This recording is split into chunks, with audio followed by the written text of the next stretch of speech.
ano naman itong data lakehouse.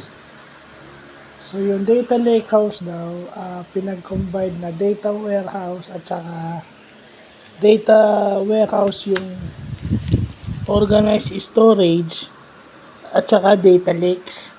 Pag sinabi mong data lakes, yun yung yun yung data in raw form, and then yung process data na yung nakalagay na sa warehouses. Pag pinag-combine mo yung data lake at saka pag pinag-combine mo yung data lakes and data warehouses, data lake house na ang tawag doon. So yun yung data science management term na natutunan natin.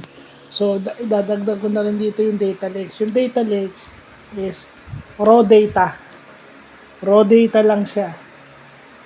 Pero pag sinamahan mo siya ng process data o yung organized sets of data na usually makikita natin sa mga data warehouses, ang tawag na doon is data lakehouse.